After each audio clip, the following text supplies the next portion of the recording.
Test 1, 2, 3. 1, 2, 3. 1, 2, 3.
No, we start now later. We do 7:30. We tweet 8 p.m. We tweet 8. This is Thank you very the much, last guys. panel for today, called Leveling the Playing Field, Diversity in Esports. Please welcome Martin Johansson, Sami Bessi, Tiago Fernandez, and our moderator for tonight is Filip Šoć. Enjoy. Idemo, hvala puno. Hello everyone and thank you for your coming. Guys, we start from beginning. First question for everyone, because you know I'm not make the question, I'm not make everything. Now everything is the surprise. First, Tiago, can you tell me something about you and everything what you do in esports and your experience for girl gamers? That's interesting for me. Hello everyone. I'm thankful for being here for the third year in a row, and congratulations, Philip, for hosting such a wonderful event, which this year was amazing and really a step forward in what was the last two editions. So I'm Tiago Fernandez. I'm an esports executive for the last 20 years. I run the largest women empowerment festival in the world, which is called Girl Gamer Esports Festival. We will be announcing our next events in just a couple of weeks. I can't reveal them right now, but we will at least be doing 3 festivals this year around the world. I also run the Adaptive Esports Summit, which is part conference and part tournament for people with disabilities, which is an important topic not only in esports but in society. And of course, by running these 2 events, it's easy to understand that I use esports as a tool for inclusion and diversity. Gaming is about connecting people, and this is what I do in my main job, among other hats. Sami, for you, second question. Can you tell me more about you and your experience in esports and how you enter in esports and everything? What are you working here? Because I think so many people don't know how you include in esports and what are you doing. Because I know you and we meet to so many events, and for me that's really interesting. You speak to me? Of course. So first of all, Philip, I want first to thank the city of Bar for this beautiful ending panel about diversity. Of course, all the organizers who made this event possible. And last but not least, but you, Philip. Without Filip Šoć, here in Montenegro, probably there will not be esports. So Montenegro is not a big, I see the audience at least, yeah. So this is why for me it was very important you come to this panel to acknowledge that to the world, that what you did and what you are doing and what you will do is effective. And in this panel, when you told me and you invite me on a panel of diversity, I don't think that we can find another person who is more diverse than you. What you do, when I see your team, the people you are working with, I'm very honored to be here, and I want really to state that on record, because that's very important. So thank you for invitation. I'm very sorry that some people didn't make it more from diversity in this panel, but I'm very honored today that you are moderating this panel. So thank you, Philip. Thank you, and sorry because you know I'm not prepared question before, because in last moment I'm entering here, but I think people to TV and YouTube enjoy on this panel. Martin, for you one question, because we know Scandinavia working on diversity and everything else, and you are included so good in all organization. Your experience, how you start in esports gaming, and where are you now? I starting from beginning for everyone. After that, go the next question. Sure, thank you. My name is Martin Johansson, and I'm from Sweden, and I'm a board member of the Swedish Esports Federation. I've been a board member for 5 years, and I've gamed all my life. Growing up, I had a bit of a rough time in school, getting bullied, so gaming and traditional sports was kind of a place where I could go where I was safe. So I believe in this, in diversity and in eSport, to use it as a tool to reach people both on international level to represent your country, like here in eFootball, but also in the grassroots, where you can build up new friends, find a home, find a place where you belong, no matter what, if you're a man, a girl, a woman, etc. Now, one by one, three different questions, but maybe it's the same question. But Tiago, first for you. Can you explain me and tell me how is hard to organize one women tournament, girl tournament? Because, okay, everyone around the world played the games, but last 10 years it's so popular mobile games. With mobile games, so many girls coming and playing the tournament and everything, but we know that it's not similar because it's so hard to organize one that's event. Can you explain me how working organization, how going communication, that's I need more information how you do that event, because I know you do events everywhere around the world, and I need to know how public looking on that event, where incoming the more public, where incoming the less public, and everything else. So, yes, it's hard. Gaming should be for all, first and foremost.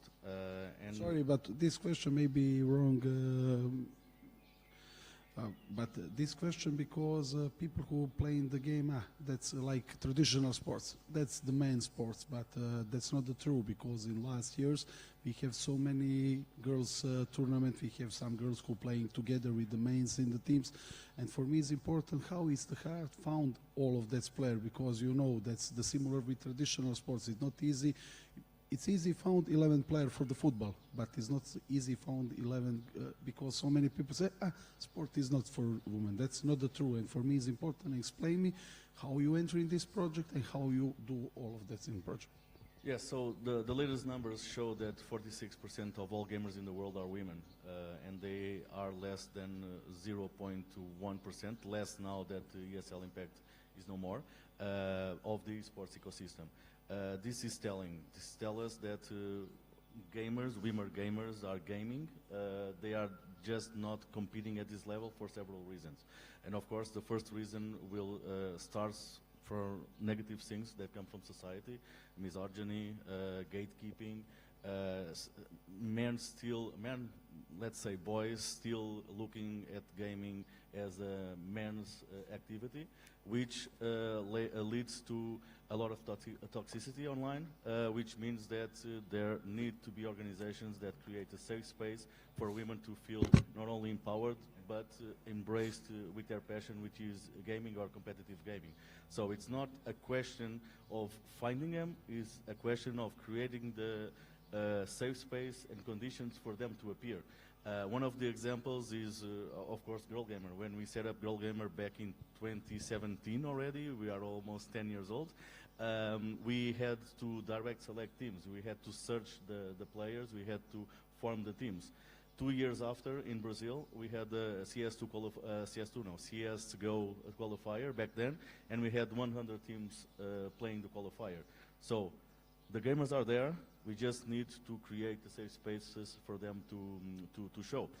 Now, on the second part of your question about why do we have divisions on esports? Because it's played on a device, either a mobile or a PC or a console. It's not about physical dexterity. So why are we creating two different or two separate competitions? It's about the safe spaces. Again.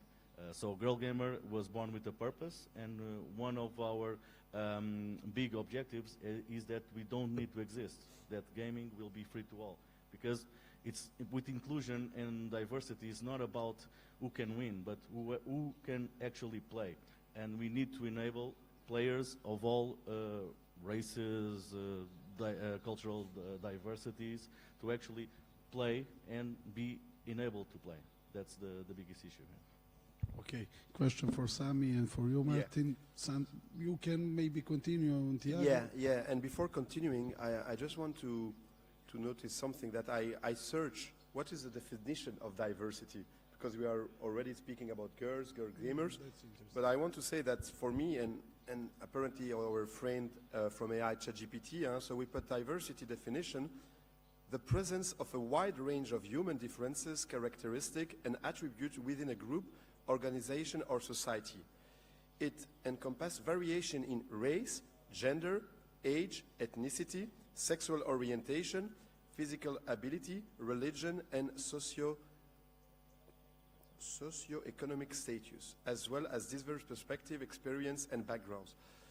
So that's very important to put the pillar of diversity and not just speak about girls or female, because diversity is much more wider. And I come from a country, Belgium, and from a city, Brussels, where I have the honor to have more than 180 different ethnicity, different people from different origin, very heavy and big immigration country and city.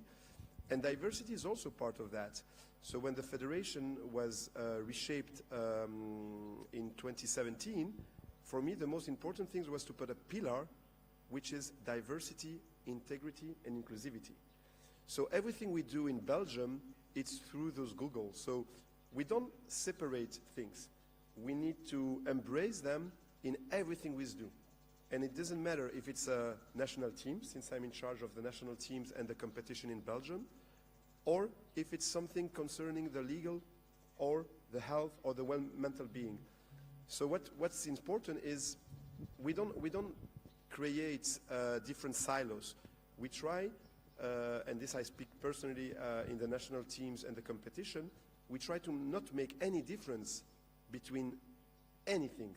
So we have the pleasure that in our national teams, it was competing people with disabilities.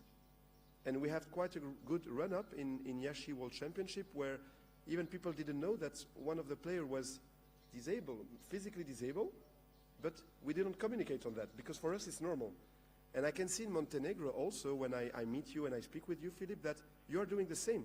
So people around you, people working with you, you know, they are not like, oh yeah, we need to be more diverse. No, it's normal. So this is something we have in common. We don't have the same history as a country in common, but for sure how we treat diversity is very, very common. And to answer your question, for sure, we need to work more and we need to engage more with different people who need to be on the highest level, but it's a long run, because if people don't want to be shown or don't want to play or don't want to participate, we are not going to force them also to be there. So we need just to make sure that we are very open to everyone, but it's and to the people who need to come and to participate. Thank you, and thank you for explaining, because for me in Montenegro, when you start, thank you for explaining what is diversity. That's really important, but that's how country looking now. For us, diversity is because before we enter in ESF and other, we have men category, and for women, be so strange play the games. For me, for now, it's level diversity when women play the games. So we try few times do the event and make national team, and we make few times, I think, in Counter-Strike, and I'm not sure in one mobile games national team, but it's so hard in small country. Found the people, I don't know, 5 girls who play the Counter-Strike, and if I found the 5 girls, second problem, they not play the same. We have Christina, who is the professional Counter-Strike player. We have second professional Counter-Strike player, and third and fourth and fifth players is full amateur. And they can play together, they try one season, but you know, someone who is the professional, it's not ready to play with someone who is the semi-professional, who is the amateur. But because it's so interesting, you're explaining for me. Martin? Thank you. They said almost everything, but I want to pinpoint something Thiago said about harassment and bullying. We need to have creators of video games and strict rules so you get banned. We need to fix that, because we have the biggest opportunity in diversity of all sports in the world, in my opinion. Everybody can do esports, everybody. So we need to have strict rules, and we need to create arenas. So back home in Sweden or the Nordic countries, we are trying to have a club in each municipality. That's our aim in Sweden. We have 290 municipalities, and we would like to have at least one club in each municipality, so you can go to an arena where you feel safe. You will practice, and you will have a coach who teaches you from a young age how to behave, how to, example, take criticism and give constructive criticism, for example, how you behave online. And this is important not only in eSport, in general, who you are in the digital world. Today, we need to educate our kids. So I started at my school 10 years ago. I was the first school in Sweden to have eSports. And it all kind of started when I had cancer in 2014, and I was a father, 2 kids, so I haven't played for ages. I started playing because, yeah, I was ill. I was home a lot before going to the hospital. So people wrote to me, I hope you get cancer and die. But they don't know I had cancer, obviously. And at the same time, I met another Swedish player online who said after a couple of weeks, why are you at home, Martin? I didn't want to tell him because, yeah, it was personal for me. But I did tell him, and he said, give me 1 minute. Then he went away to his girlfriend, and he asked her if he could spend, when he'd done everything in the relationship and his chores at home, all his time with me online until I get well. So the differences between people writing very stupid things and Sami, his name is Sami as well, that started my journey. But we need to get this into the schools. We need to create clubs. We need to create the infrastructure where you learn. I started playing football when I was 6. They taught me, and my parents taught me how to behave. So we need, in my opinion, to have clubs in every municipality, for us like in Sweden, so you could go to a place where you feel safe.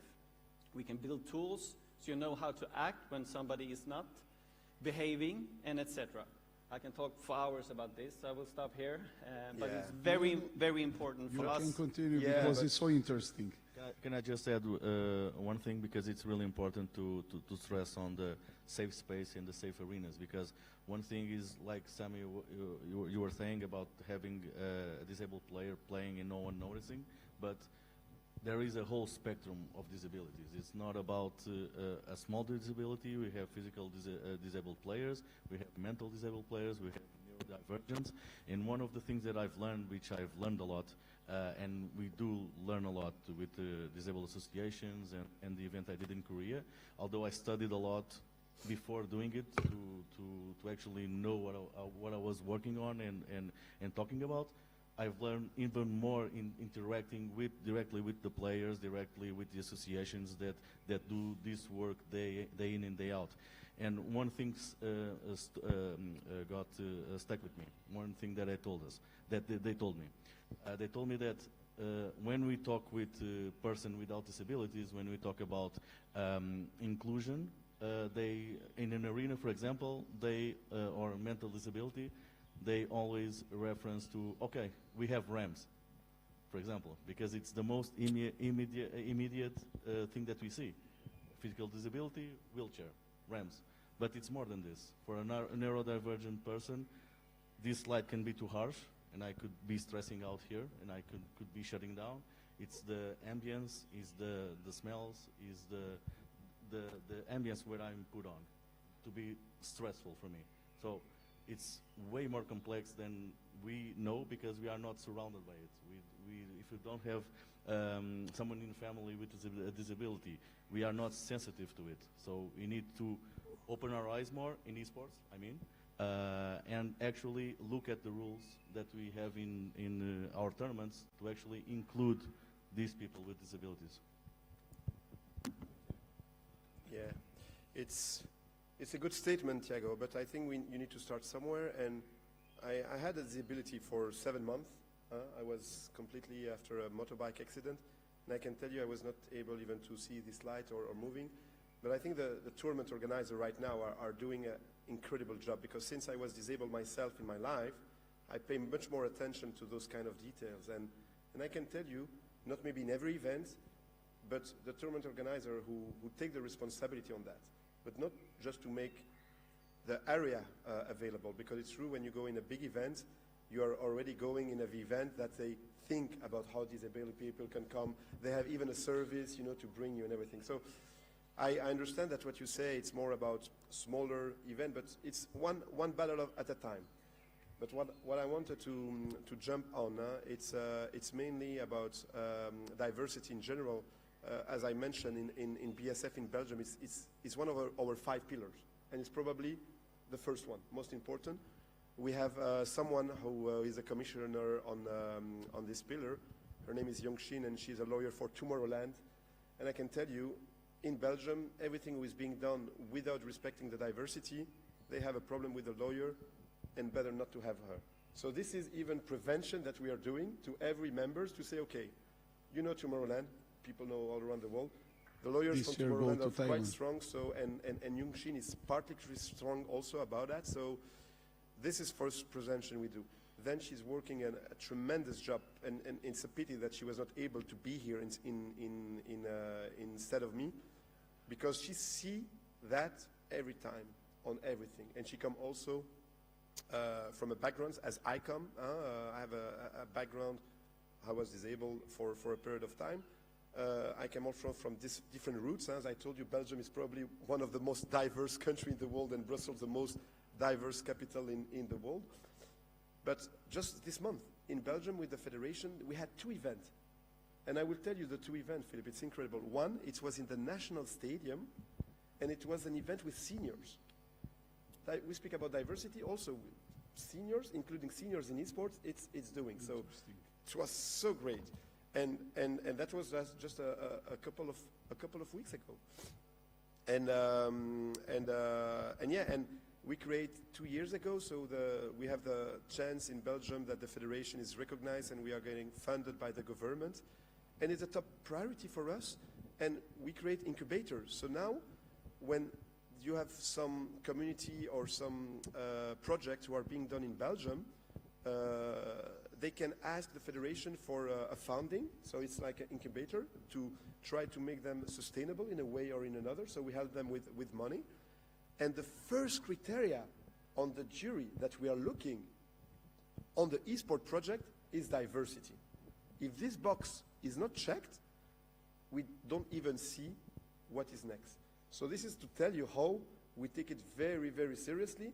But for us, diversity is not making a girl or a woman coming to play in a team. No, no, no, no. Diversity is, like the definition I give, is for very much large. Now, maybe question, maybe it's not question, but you continue after me. Children, they are the most important diversity. Their safe zone. Thiago speaks so much about safe zone, and if we speak about any safe zone, any diversity, I think we need start from children. I speak so much with parents here, with school, with everyone, and the biggest problem everywhere around the world is not eSport and gaming. Parents give the phone and don't care what children do. That's so important, and I think that's the beginning where we need to care, because if we learn them where they are the young, later everything is easy, because in our situation we try to learning people from when they are old, when they have 15 years, 20 years or 30 years or 40 years. That's so hard. We need put in the school and learning people how make the safe zone for the children. Thiago, maybe you. But wait, Philip, this is more education then, right? No, not education, because yes, education, but someone need to learn them. I'm not sure that's education or not education, because it's so hard to be education. In Montenegro, maybe in Belgium is not the same, but I try so many times put in the school that's be educational, but they don't care about it, because they think something else every time is the most important, is the safe of the children, and that's the big problem. And now what we do so many panel around the Montenegro, speak with parents and explain them. Esports and gaming is good for promotion, but professional player can be maybe 1% of those people. 99% other people can programming, can do production, because in esports and gaming industry. And now we use gaming and esports to promote IT and gaming, all gaming industry. Okay. In that way, because now we have meeting Mediterranean Federation before that, and we speak and so about so many times. And what is the problem? Every country is the different. Because in my country, I going in one way, you going in other way, and the end is the same, but beginning is so different. Maybe I'm on first level, he is a third level, you fifth level, he is 10 level, and we need. This is why European Fund exists in Europe, to make us all in the same level. That's interesting. We see. I hope we enter next year. Yeah. So Thiago, the question was for you, but Every time, Thiago, for you. Well, I started working with children with the Minecraft School Challenge program that I've told about, and I'm really psyched about it because we just went viral on social media about it. And what can I tell you, and to actually tap into the topic that we are discussing now.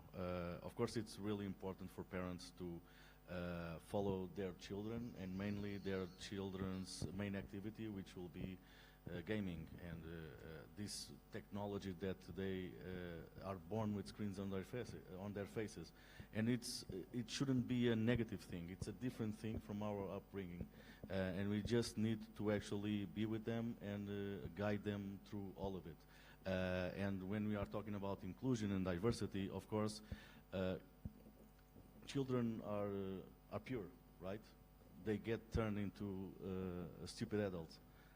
So this is not only about parents, it's about society, and most of it is about society, because they don't, men don't get to hate women or talk shit to women by themselves. They are surrounded in a society that actually encourages them to do this. How many times in schools we are in a pack of kids, and if we lose some game against a girl, you say, oh, you are like pussy because you lost against a girl. See, it's this type of behavior that we need to disencourage because we can have them. So this is brought up for society as well. The same as, oh, it's a boy, it's blue, it's a girl, it's pink. No, it can be pink for a boy as well. So we don't need to make these divisions. So it's about society, it's about parents following their children upbringing. You gave a perfect example about giving some device to the hands of the children and then closing the door and not following on their steps. This is really important to actually not happen and to guide them. One of the stories that one of the personal stories that I normally tell when I'm in a conference about education is about how I let my 6-year-old kid play GTA, which is the most violent game in the world. How can you do this? You are the devil. You are a bad parent. No, I sit down next to my kid. He was playing GTA, and all he wanted is to cut his avatar's hair and to change his clothes. And if he ran over someone, he asked for forgiveness. Sorry, I didn't mean to actually do it, sir. I will do better after. And what he gained with playing GTA is the first notions of finance, because he had to get money to actually cut his hair. So, Dad, I miss $4 to cut my hair. So he started to do 1 by 1, 1 plus 1, 2 plus 2, before going to school. But I was there with him. So I didn't freely let him play the game and let him figure out for himself. So violent games in this case don't make violent adults. It's the society that actually does it. And parents have an important role in this, in following up on their kids' upbringing. Okay, thanks, Thiago. So yeah, in the BSF, our federation in Belgium, one of the other pillars is education and research. Speaking about that topic, I really think that you need to use the word to protect the children. You need to protect them as much as you can, as much as they get grow enough, to do the things by themselves. But you cannot imagine, like last year we entered in a project. We realized after a study we did with Ipsos that the problem basically was not children, was parents. Yeah, so what we did, we make a guide for the parents. Because I was so many times speaking with parents, oh, esports, oh, Sammy, you are in esports, I don't know even, I say, but which game is your son or daughter playing? I don't know, I'm your age, I say, but do you think it's normal that you come to me, you see there is a problem, he's aggressive, or he's playing, he don't come to eat, he don't need to go to the toilet, so it's like a free babysitter, and a simple question like which game he's playing, you don't even know? Then we realized that the parents were completely lost in that, and my generation of person we are making a bridge. I have myself 2 children, 17 years old and 13. I didn't come make this. They are not, unfortunately, not very playing video games, but they use the skill of what there is in the video games to get them a job for the future. And this is what we do. We realize that esports is not just playing. Esports is much more than playing. Okay, on the competitive level, you have few people earning let the life to make what they love to do mean playing. That was a previous panel before this one. But you have hundreds of million, maybe billion people across the world who, when playing, while playing, they will learn something that nothing else, even the school, at the end, even the school, will give them to have a job of the future. And we get, in Belgium, we were lucky. We were very lucky when I met one of the Secretary of the State, you know, and who helped us, you know, to open the national Belgium base camp, you know, in Brussels. And he said, yeah, no, I will help. And I said, but that's kind. He told me, without esports, without playing, I will not speak English right now. So you know, when the parent, they send their kid, they want them to speak different language. If you play video games, if you control the environment, who can be toxic, so he was speaking about that, they need to be protected for sure, but you can learn so much. And that's for me two things that I wanted to add about Thiago saying. Do you know why I organize Montenegro Future Festival and everything here? My father every time asks me, can you explain which idiot pay you for this, what you working? Because in Montenegro, we have traditional sport, traditional job, that's the government job. If you're working in government job, that's the safe. And they don't carry salary is low there and you can live from that salary. And he come here first year, second year, third year, fourth year, and first year he tell me, I do not believe you, these people exist, this is, and he before few days to open ceremony, he again be here, and he say me, now I see this world really existed. That's the problem between generation, because they can't understand. I can understand my daughter and my son, but my father can't understand me. Believe me, I live from him. I'm working in this industry more than 15 years, and all money I take from this industry. And my parents, every week, when they see me, ask me, please, Philip, can you find some new job, or maybe can you save the money? You spend so much money on the travels and the trips, and I try to explain them, that's the future, that's the good, but they can't understand. But tomorrow, and coming the March, I push them to do this, because this is the new world. And this is, as you explained, that's good, Sami, different between generation and Martin. Question was how to take care of our children. Yes. Keep them safe. They said most of it, but if I again compare it to traditional sports like in Sweden, since the beginning of the 1900s we have clubs, and the presence of adults, as we see it, is so important. When I started, they taught me how to function in a group and everything and not be toxic. And the problem we face is consequences. I can type to you now, then maybe I need to run very fast. Sorry, do you know what's happening first day here? School from Mojkovac, one city in the Montenegro. School call me and I explain children what is esport gaming, and everyone is happy. And one parents behind them say, Philip, can you run 10 kilometers? No, so for example, we have a platform in Sweden for Counter-Strike where you have to use your bank ID to identify to get an account. So you can't hide and behave in a bad way. You behave in a bad way, you're banned for life. So we need help from the industry, we need help from the producers. We can do so much when we are a coach for our team or parents, but we also need help from the industry. We can't solve this alone. We need help, and we need to start those conversations to find a way to speed it up as fast as possible.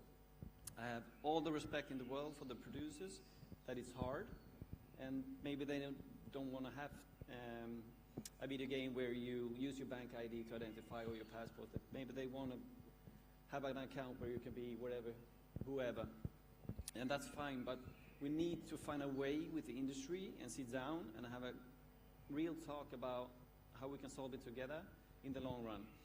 But as I said, in Sweden, all our focus is on the grassroots to create arenas so you can go and play at a physical place where you have a coach, you have a trainer, there are adults. If I told my football teammate that he will give me a little punch in the face. That's the consequence. Then I learned not to do that. Online, you can do anything. There's no consequences, and that's where we need the industry to help us. When we have tournaments, we can set our own rules and ban players for bad behavior, for example. So to help our kids, we also did like a playbook, handbook, rule book in Sweden. So you can get as a parent, what is esports? What's happening online? What should you think about? And they should have one for social media as well. Social media is dangerous for some people, for kids. So I think it's always the presence of adults to be interested in your kid, what they're doing, what are they playing, and teach them, learn them, to get tools. If somebody says something to you, come to me as a parent, don't answer. Just say, Dad, somebody told me something really bad. Good. Did you answer? No. Very good. That's the way we do it. Because if you answer back, then it's on. So we need to educate them. Can I just add one thing? Although we are going off topic, I think that the structuring part is the most important, and the responsibility that we have as institutions, as federations, to create that structure. Because the reality is that to become a top football player is harder than, or thinking about it, it's harder than to think about being a top esports player. And this is where we need to protect our youth, is that to be a top football player, you have a structure. We have a structure, and you have managers, you have a body of people that will advise you to either follow your dream, or maybe you should do another thing, that you are not cut out for this.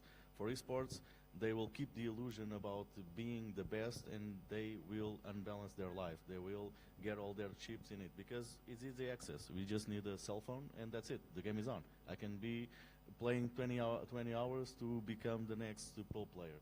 So if there's no parents to actually follow on this, if there are no structures like federations that actually try to tell them, maybe you need to have to do sport, you need to have good grades in school, and then you can do this, it's really dangerous for our youth to actually pursue this and bury it, right? So this is really important. Real short, Philip. I don't think there's any bad people gaming, but at the moment you're not in a happy place when you say things or do things or create a bad environment. And that's why adults need to be close to the children when they are doing esports. If they have an issue or not feeling well, to help them, to guide them. Thank you. Guys, something for the end, because I think times is end, and Tiago, from you, a few words for the end. About anything. Diversity.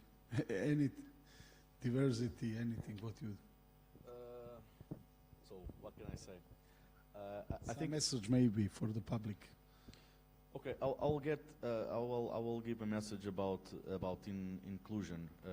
I think that should competition is important. To win is important, but I think we should look at who can compete instead of who can win. And to do this, we need to actually look at the rules that we have right now. No, I don't have. Oh, okay, now I'm back. And one of the things that I've learned. I think it's the cord, so you can take it off. No, I think it's there. No, I'm okay. It's okay. It's okay. No, I'm okay now. So one of the things that I've learned, for example, is that if we are talking about paraplegic, he can only play with his mouth. He is not eligible to play in any esports tournament, because the rule set will say that this peripheral is cheating, for example. And this is something that we actually need to look inward and see if we need to change it, or we need to have a separate category for people that actually need these type of peripherals, because they are proficient in the game. They are really pros. So I don't think that we need to go to this way. I think that we really need, all the organizations have a responsibility to include as much people as they can, and to open their rule set to every type of people with any type of disability or social conditions as well. Yeah, to wrap up and speaking and saying things, 3 things about diversity. So first of all, Belgium, yeah, luckily 3 languages in the constitution, French, Dutch and German, which make us diverse since our younger age. So making and trying to make more things through the different age group, through the different genders. So that's a priority for the federation. Second thing, in LA in December, if people are here, we are going to make something with US. It will be a crazy announcement. It will be coming in the following weeks. And it will be about diversity. So it will be something between Belgium and US in Los Angeles for the GG 2026. And in general, we will keep in the future incubate and give money, government money to projects who are checking the first box, which is diversity. And last things, which is maybe the most important and that we can think about, is how Montenegro and Belgium can collaborate on those topics, and asking Europe some fund to do it, because we are engaged in a lot of Europeans fund, and I think now it's a good timing for Montenegro to get there, since Montenegro will join the big family of EU soon. To think about that now, and to continue this discussion next year, Philip. I'm for that, of course. It's me. I can wrap up with saying we need to find people at every level like you, Philip, with the love, with the passion. It's our baby. We need people at every level, not just the top level, in every club, in every municipality, people who love. My coach, when I grew up playing football, loved football. You behave here, this is mine. And we need that in every level, and you're a very good example for all of us in Europe. Your passion and your love, everything you have done. I'm so honored to be here again this year, speaking, meeting you, meeting all of you, having great discussions. But as Sammy says, it's time to take the next step and collaborate as good as we can. And I always finish with this: we need to stop talking, we need to start doing. I love talking, but I love doing too. So we can't save the world tomorrow, but we need to start to take the first step, and let's see how fast we can run those 10 kilometers, you and me, Philip. Thank you guys for everything, and I hope everyone enjoy. Now we finish and we see again here next year, I hope, all together, because we are one big family. And thank you for everything. Thank you. Thank you, Philip.